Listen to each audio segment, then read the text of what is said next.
Les pastilles d'Angelina. Bonjour, je suis Jean-Fabien Leclanche. Je suis montreuillois depuis 20 ans. Je fais des photographies, je me promène dans les rues, je me promène dans ma ville.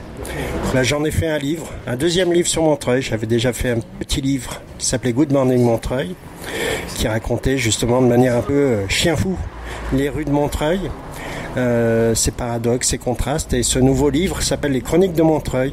Je continue de raconter cette ville que j'aime, dans laquelle je vis depuis longtemps.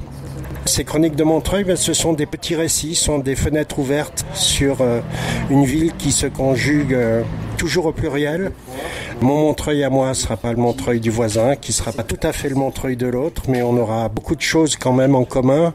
Cette fierté d'aimer cette ville, parce qu'on est fier d'être montreuillois, comme on est fier d'être marseillais, breton, kabyle, algérien, marocain ou corse. Donc c'était une façon pour moi de rendre hommage à la ville, et puis aussi de poser la question du devenir de cette ville, parce que son visage est en train de changer, parce que sa logique aussi urbaine est en train de changer, son architecture, il y a de nouvelles constructions, il y a de nouveaux Montreuillois.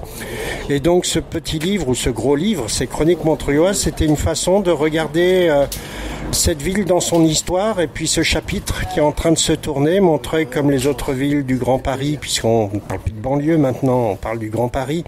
Toutes ces villes sont en train d'être transformées, qu'elles le veuillent ou pas, avec plus ou moins de bonheur.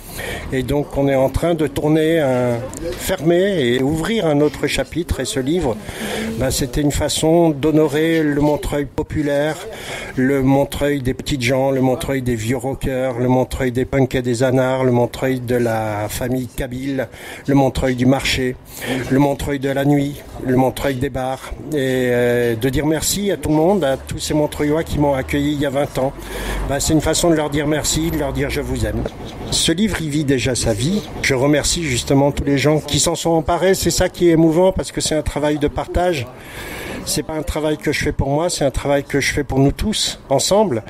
Et je suis tellement heureux de voir des gens de 7 à 77 ans me raconter des histoires de grands-pères, des histoires de petits-fils, des histoires de gamins, des histoires de vieillards. Ça, c'est très, très émouvant. Ça veut dire que le livre a une vibration qui est à peu près exacte, qui est à peu près juste, puisque chacun retrouve un petit peu sa propre fenêtre de Montreuil.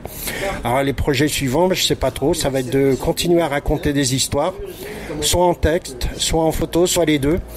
Peut-être de refaire un livre un jour sur Montreuil, le 3e, qui pourrait être un roman noir par exemple, un polar.